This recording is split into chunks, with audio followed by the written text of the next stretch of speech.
गरिमा का पति घर पर एक नौकर ले आया जो बहुत हैंडसम था और गरिमा का दिल उस पर आ गया। एक रात पति घर पर नहीं था तो वो नौकर के कमरे में चली गई। जैसे ही नौकर के साथ सोने लगी तो नौकर ने उसके साथ जो किया उसे देखकर उसकी रूह कांप गई, क्योंकि नौकर ने तो उसके वह नौजवान बहुत ही खूबसूरत था जिसे गरिमा का पति कुछ देर पहले ही लेकर आया था।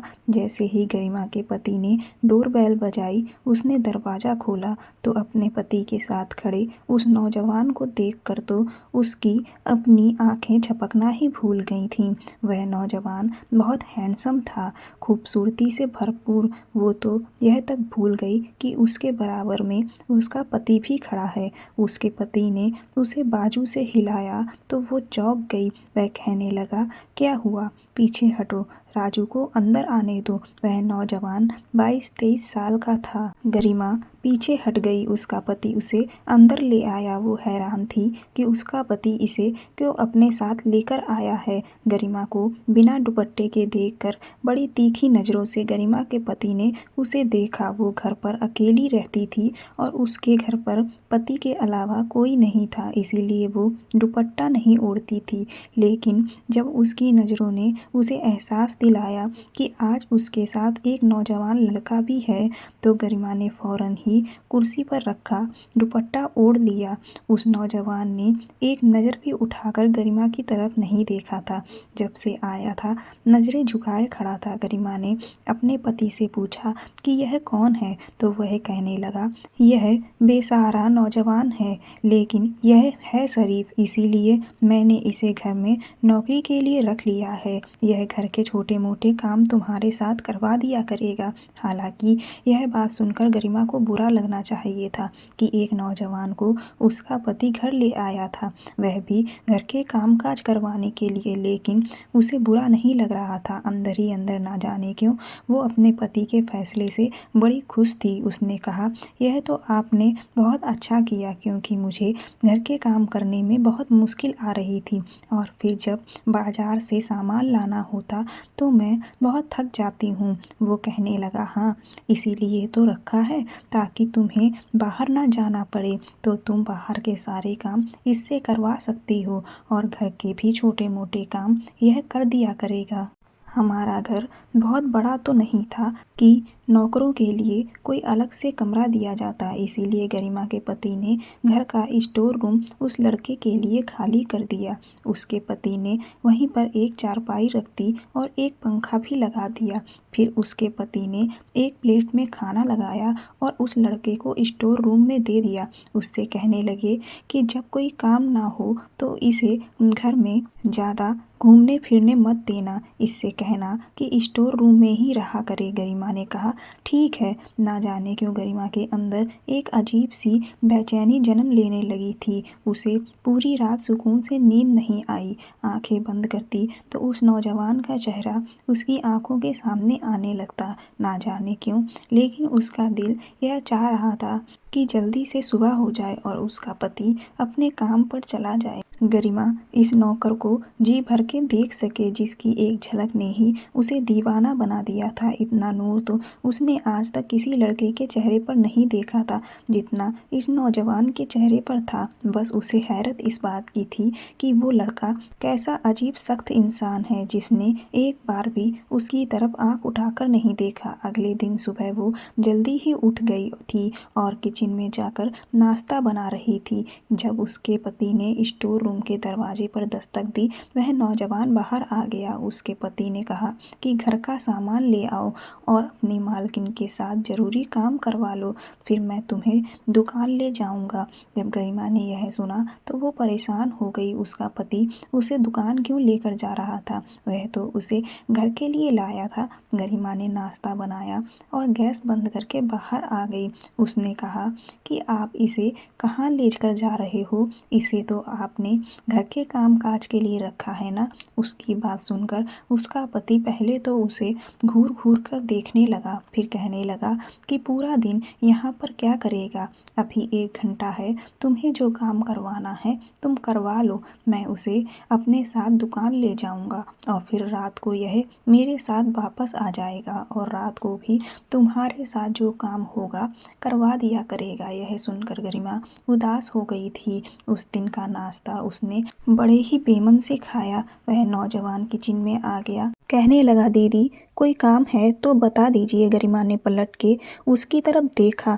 वह अब भी अपनी नज़रें झुकाए हुए बात कर रहा था। उसके दीदी कहने पर तो गरिमा के तन बदन में आग लग गई थी। ठीक है कि गरिमा उससे कुछ साल बड़ी थी, लेकिन दीदी तो बिल्कुल नहीं थी। उसने कहा, देखो मेरा नाम गरिमा है, मुझे गरिमा कहा करो, मैं इतनी बड़ी नहीं हूँ कि तुम मुझे दीदी बोलो। गरिमा ने बड़े गुस्से से उससे यह कहा था।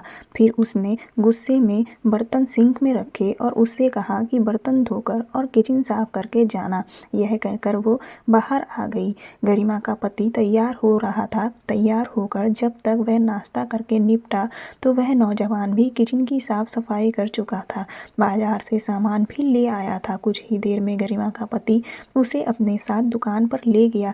ना जाने क्यों आज का दिन बड़ी मुश्किल से गरिमा का कटा था। ऐसा लग रहा था जैसे यह वक्त ठहर सा गया हो। वो बार बार घड़ी की सुइयां देखती रही। रोजाना उसका वक्त यूं ही गुजरता था। घर के कामों से उसे फुर्सत ही नहीं मिलती थी। दिन बहुत जल्दी गुजरा हुआ महसूस होता था, लेकिन आज तो ऐसा था जैसे वक्त कट ही नहीं रहा था। वो अपनी बेचैनी से बहुत परेशान थी। बार बार उसे उस नौजवान का ख्याल आ रहा था। जैसे ही रात को उसके पति के आने का वक्त हुआ, वो जल्दी से कमरे में गई और अच्छे कपड़े पहनकर मेकअप कर लिया और अपने बाल भी खुला छोड़ दिए। हालांकि गरिमा की शादी को 6 साल हो चुके थे और वो अपने पति के लिए कभी यूं तैयार नहीं हुई थी। शादी के शुरू के दिनों में ही 1 महीने तक उसने खुद को सजाया संवारा था, लेकिन उसके बाद वो घर के कामों में ऐसी उलझ के रह गई थी कि कभी इन सब चीज़ों पर दोबारा ध्यान नहीं दिया। लेकिन ना जाने क्यों आज उसका दिल चाहा कि वो अपने आप को सजाए संवारे।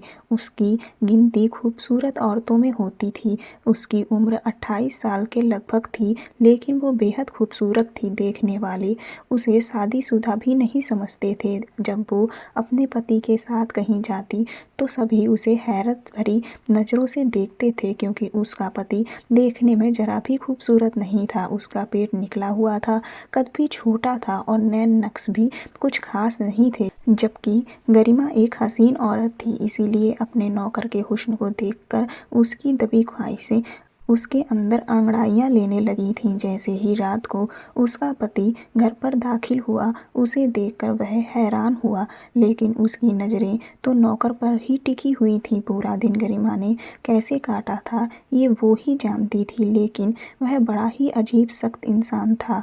उसने गरिमा पर एक नज़र डालकर भी नहीं देखा। यह बात गरिमा को अंदर से और भी परेशान कर रही थी, जबकि उसका पति उसे देखकर बड़ा खुश था। खाना खाने के बाद कहने लगा कि चलो गरिमा, आज तुम्हें लॉन्ग ड्राइव पर लेकर जाता हूँ, तुम बहुत अच्छी लग रही हो। लेकिन गरिमा उसके लिए तैयार ही कहाँ हुई थी, जिसके लिए उसने यह सब तैयारी की थी। उसने तो एक आंख भर कर भी उसे नहीं देखा था। वो चाहती थी कि राजू उसे देखे और देखकर अपने होश खो दे, क्योंकि गरिमा भी हुस्न में कम नहीं थी। लेकिन वह तो सीधा स्टोर रूम में चला गया। गरिमा ने अपने पति से कहा कि मेरे सर में दर्द हो रहा है, मुझे कहीं नहीं जाना। यह कहकर वो अपने कमरे में चली गई। बड़े ही बेमन से वो अपनी ज्वेलरी उतार कर ड्रेसिंग टेबल पर रखने लगी और बालों का जूड़ा बनाकर कपड़े भी बदल लिए, मुंह भी धो लिया।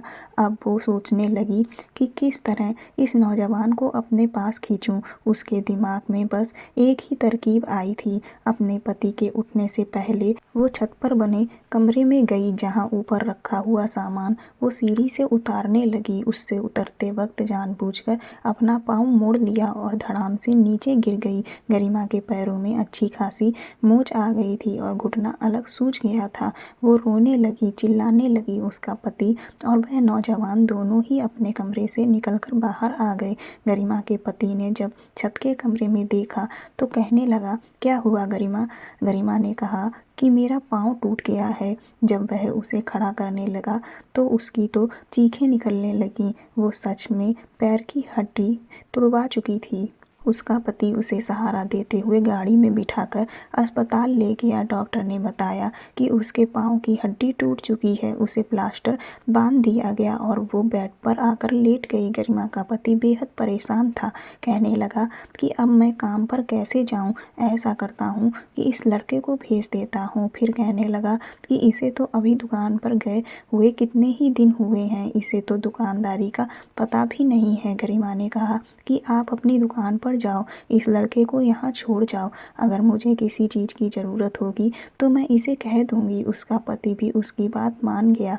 वह काम पर चला गया और गरिमा बेहद खुश थी। हालांकि उसके पाँव में दर्द की टीस उठ रही थी। उसका घुटना बिल्कुल भी हिलाया नहीं जा रहा था, लेकिन उसका दिल बड़ा ही बेफिक्र था। पति के जाते ही उसने उस नौजवान को पुकारा और अपना दुपट्टा उतारकर सामने सोफे पर फेंक दिया। जैसे ही वह उसके कमरे में दाखिल हुआ, नज़र झुकाए कहने लगा, जी कहिए। गरिमा यह चाहती थी कि वह उसे देखे। उसने उसे कहा कि इधर आओ। वो गरिमा के पास आ गया। कहने लगा, क्या चाहिए आपको? वैसे मैंने खाना बना दिया है, मुझे खाना पकाना आता है और किचन और घर की सफाई भी कर दी है। गरिमा ने उसे कहा कि इधर बैठो। यह सुनकर उसकी नज़र गरिमा पर पड़ी थी, लेकिन उसने फौरन नज़र फेर ली थी और 3-4 कदम पीछे हट गया। कहने लगा, अगर आपको किसी चीज़ की ज़रूरत है तो मुझे बता दें। यह सुनकर गरिमा को उस पर गुस्सा आने लगा। गरिमा ने कहा, मेरे पैर में बहुत ज़्यादा दर्द है और मुझे कमरे में घबराहट हो रही है। मुझे बाहर लॉन में बैठना है, मुझे सहारा देकर बाहर बिठा दो। गरिमा चाहती थी कि वह उसके करीब आए। यह सुनकर वह हैरत में उसकी तरफ देखने लगा। कहने लगा, मैं ऐसा नहीं कर सकता, रात को साहब जी आएंगे तो ही आप बाहर जा सकती हैं। यह कहकर वह गरिमा के कमरे से निकल गया। गरिमा को उस पर जी भर के गुस्सा आने लगा था। वह समझता क्या था खुद को, जितना वो उसके पास जाने के बहाने ढूंढती उतना ही वह उससे कतराता था। लेकिन एक बार गरिमा को मौका मिल गया। जैसे ही उसका पति काम के लिए घर से बाहर निकला, गरिमा जानबूझकर चिल्लाने लगी, जैसे कि गिर गई हो। वो बेड का सहारा लेकर जमीन पर बैठ गई। बैसाखी भी एक तरफ फेंक दी थी, जिससे देखने में ये लगे कि वो बेड से नीचे गिर गई हो। राजू जैसे ही कमरे में दाखिल हुआ, गरिमा चिल्लाने लगी, रोने धोने का ड्रामा करने लगी। वह उसके पास आ गया। मजबूरन उसे गरिमा को सहारा देना पड़ा। जैसे ही उसने गरिमा के बाजू को अपने कंधे पर रखा और उसकी कमर पर हाथ रखकर उसे उठाने की कोशिश करने लगा, उसकी हरकत पर गरिमा का दिल खुश होने लगा। वो यही चाहती थी। उसने गरिमा को बेड पर बिठाया।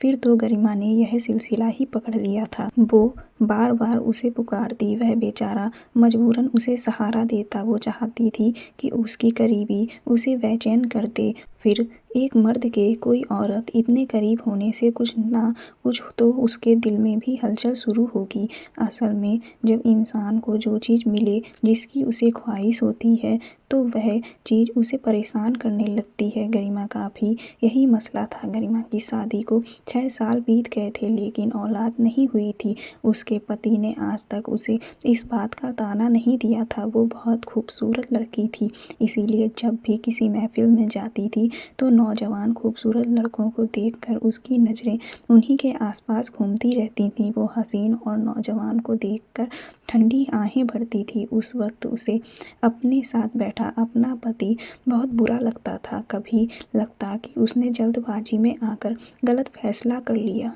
उसने सिर्फ पैसा देखा, क्योंकि उसके माँ बाप के घर में पैसे की बहुत कमी थी। उस वक्त उसे यही लगा कि उसके पास पैसा होगा तो उसकी ज़िंदगी को तमाम ऐशो आराम मिलेंगे, तो यह कसक भी दिल से जाती रहेगी। उसका पति खूबसूरत नहीं है, अब इंसान को हर चीज़ तो नहीं मिलती। उसे लगा कि वक्त के साथ साथ उसके दिल की ख्वाहिश ख़त्म हो जाएगी, लेकिन ऐसा नहीं हुआ। उसे कभी भी अपना पति अच्छा नहीं लगा। हाँ, यह था कि वो एक अच्छे बड़े घर में रहती थी। उसके कमरे में एसी लगा हुआ था, खाने पीने के लिए हर चीज़ थी। पैसा खर्च करते हुए उसे सोचना नहीं पड़ता था, लेकिन उसे अपने पति की संगत नहीं अच्छी लगती थी। उसे वह बिल्कुल भी अच्छा नहीं लगता था। जितना वक्त उसने उसके साथ गुजारा वो एक दिमागी तकलीफ से गुजरती थी। उस वक्त ना तो उसे ऐसा आराम अच्छा लगता था, ना बड़ा घर। वो यही सोचती, अगर मेरा पति मेरा मनपसंद होता तो शायद मैं उसके साथ एक कमरे में भी हंसी खुशी गुजर कर लेती, उससे जी भर के बातें करती। राजू की ख्वाहिश उसके अंदर गहरी होती जा रही थी। राजू को देखकर उसे लगा कि बस उसकी तलाश खत्म हो गई है। वो चाहती थी कि वह उसकी तरफ खिंचा चला आए, लेकिन वो नज़र उठाकर देखता ही नहीं था।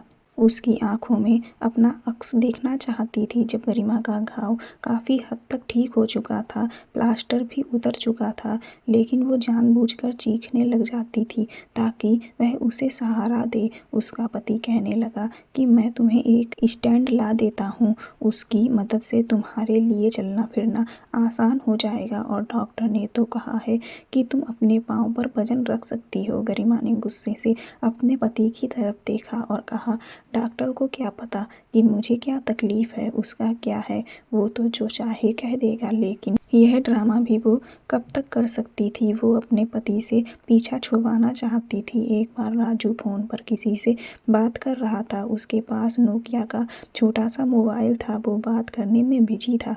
गरिमा जब ठीक ठाक चल सकती थी, फिर भी वो जानबूझकर धीरे से चलती हुई किचन के दरवाजे तक चली गई।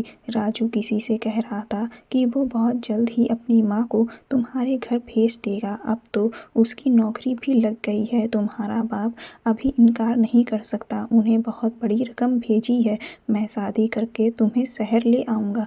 गरिमा का यह सुनना था कि उसके होश उड़ गए। वो तो राजू से बेहद मोहब्बत करने लगी थी, उससे जुदा नहीं हो सकती थी। गरिमा चाहती थी कि वह उससे मोहब्बत करे, लेकिन वह तो शायद किसी और लड़की के चक्कर में था। वो धीरे से चलती हुई अपने कमरे में गई। उसे इस वक्त सब कुछ बुरा लग रहा था। उसका जी चाहा कि वह लड़की उसके सामने आ जाए तो वो उसका गला घोंटकर उसे मार डाले। राजू उसके अलावा कैसे किसी लड़की से मोहब्बत कर सकता है। उसने आईने के सामने अपने आप को देखा। वो बहुत खूबसूरत थी। ये कैसे मुमकिन था कि वो सभी को हसीन लगती थी। गरिमा के दिमाग में आने लगा कि कहीं वो लड़की उससे भी ज़्यादा खूबसूरत तो नहीं। जो भी हो, वो ये बर्दाश्त नहीं कर पा रही थी। उसकी आंखों से आंसू बहने लगे। उसने राजू को आवाज़ लगाई। वो दौड़ता हुआ कमरे में आया। उसे अपने पैरों पर खड़ा देख हैरान हुआ। फिर बोला, मैडम जी, कैसे बुलाया मुझे? उसने कहा, अंदर आओ, मुझे तुमसे कुछ बात करनी है। वह अंदर दाखिल हो गया। गरिमा ने उससे कहा कि वो उससे मोहब्बत करती है। यह सुनकर तो वो हैरान रह गया था। पहली बार उसने उसकी तरफ देखा था, लेकिन वह भी नफरत से कहने लगा, शर्म नहीं आती मुझसे इस तरह की बातें करते हुए? गरिमा ने कहा, तुम हो ही इतने हसीन, उसमें मेरा क्या कसूर है? फिर गरिमा ने अपनी अलमारी के लॉकर से बहुत सारे पैसे निकाल कर उसे दिए। यह देखकर वो चौंक गया। गरिमा ने कहा, मैं तुम्हें नोटों से भर दूंगी अगर तुम मेरी ख्वाहिश पूरी करोगे। उसकी बात अभी यहीं तक थी कि उसने जोरदार थप्पड़ गरिमा के मुंह पर मार दिया। कहने लगा, इससे आगे एक और शब्द कहा तो मैं मालिक को बता दूंगा कि आपकी क्या सोच है। मैं तो हमेशा आपको बड़ी बहन की तरह समझता था। आपको शर्म नहीं आती मेरे बारे में ऐसा सोचते हुए? गरिमा को उसके थप्पड़ से इतनी तकलीफ नहीं हुई जितना उसके बहन कहने से हुई थी। गरिमा ने कहा,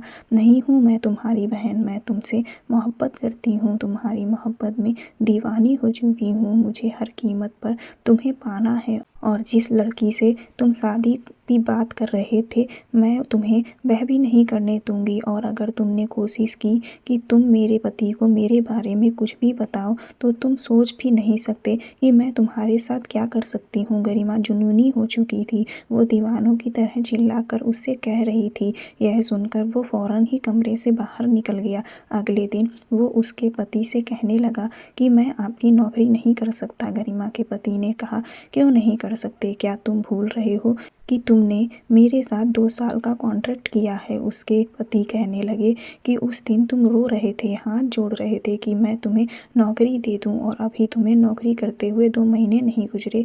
वो कहने लगा कि मैं आपको वजह नहीं बता सकता। गरिमा के पति ने उससे कहा, ठीक है, जो पैसे मैंने तुम्हें एडवांस दिए हैं लौटा दो। 3 लाख की रकम मैंने तुम्हें यूं ही नहीं दी थी कि तुम 2 महीने में नौकरी छोड़ दो। उसने कहा, मैंने तुम्हें घर पर इसलिए रखा था क्योंकि तुम एक शरीफ लड़के थे। तुम्हारे होते हुए मुझे फिक्र करने की ज़रूरत नहीं थी। मेरी बीवी सुरक्षित थी। मुझे इतना भरोसा है कि तुम पर, बस इसी वजह से मैंने तुम्हें रखा था। और वैसे भी मैं कल शहर से बाहर जा रहा हूँ, 3 दिन बाद वापस लौटूंगा, इसीलिए 3 दिन तक मैं तुम्हें कोई छुट्टी नहीं दे सकता। वापस आकर तुम चले जाना और मेरी रकम मुझे वापस हर हाल में चाहिए। गरिमा का पति 3 दिन के लिए कहीं जा रहा था। यह सुनकर तो वो बहुत खुश थी। उन 3 दिनों में तो वो राजू से अपनी हर ख्वाहिश पूरी करवा सकती थी। राजू यह सुनकर बहुत परेशान हो गया था। अगले ही दिन गरिमा ने अपने पति का बैग तैयार कर दिया। वह कहने लगा, इसका जरा ध्यान रखना, कहीं भागने की कोशिश न करे। पूरे 3 लाख का एडवांस ले चुका है, इसे सख्त ज़रूरत थी। इसका फूफा अपनी लड़की की शादी किसी और से कर देता। 3 लाख देकर ही इसने अपना रिश्ता पक्का किया है। गरिमा को अब समझ आया था कि वो क्यों यहाँ पर काम कर रहा था। गरिमा का पति चला गया, राजू भी दुकान पर चला गया। वह रात को लौटा तो उस वक्त वो अपने हुस्न के साथ उसके सामने खड़ी थी। उसे देखकर उसने अपनी नज़रें बदल ली। गरिमा खूब तैयार हुई थी। वह सीधा स्टोर रूम में चला गया और अंदर से दरवाज़ा लॉक कर लिया। यह देखकर गरिमा को उस पर गुस्सा आने लगा। गरिमा ने कहा, दरवाज़ा खोलो। कहने लगा, आप यहाँ से जा सकती हैं, मैं दरवाज़ा नहीं खोलूँगा। गरिमा काफ़ी देर उसका दरवाज़ा बजाती रही, फिर थक कर अपने कमरे में आ गई। उसे उस पर बहुत गुस्सा आ रहा था। फिर आधी रात के वक्त उसके दिमाग में ख्याल आया कि स्टोर रूम की दूसरी चाबी तो उसके ही पास है। उसने चाबी निकाली और बहुत ही आहिस्ता से स्टोर रूम खोला। सामने चारपाई पर राजू मुंह पर चादर डाले सो रहा था। गरिमा ने धीरे से स्टोर का दरवाज़ा बंद किया और उसकी चारपाई पर जाकर लेट गई। कमरे में बिल्कुल अंधेरा था। जैसे ही वो उसके गले लगी, उसके कानों में जो आवाज़ पड़ी, गरिमा के होश उड़ गए, क्योंकि ये तो उसके पति की आवाज़ थी। वो एकदम उठकर बैठ गई। एक टॉर्च लाइट उसके मुंह पर पड़ी। उसकी रोशनी में उसे अपने पति का चेहरा दिखा। वह उसका पति था। यह देखकर उसके होश उड़ गए। वह कहने लगा, तुम्हारी हर बात मुझे राजू बता चुका है और मैंने झूठ बोला था कि मैं दूसरे शहर जा रहा हूँ। मैं तुम्हारी असलियत देखना चाहता था। गरिमा रोने लगी। उसकी सारी सच्चाई उसके पति के सामने आ चुकी थी। उसने गरिमा को तलाक देने का फैसला सुना दिया और कहने लगा कि सुबह अपने घर वापस चली जाना, क्योंकि मैं बदसूरत औरत के साथ ज़िंदगी गुजार सकता हूँ, लेकिन बेवफा के साथ नहीं। ऐसे तो पैसे देकर भी औरत बिस्तर पर लेटने को तैयार हो जाती है। गरिमा अपना सब कुछ खो चुकी थी। दोस्तों, उस रिश्ते का कोई मतलब नहीं जिसमें वफादारी ना हो। गलत इंसान के साथ रहने से अच्छा अकेले रहना होता है। जीवन साथी वो होता है जो आपसे प्यार करे, जिससे आप प्यार करें और एक दूसरे के प्रति वफादार रहें। जिसके मन में प्यार और वफा नहीं, ऐसे इंसान के साथ रहने का कोई फ़ायदा नहीं। अगर आपको यह कहानी पसंद आई हो तो मेरे चैनल को सब्सक्राइब कर दें, वीडियो को लाइक कर दें। धन्यवाद।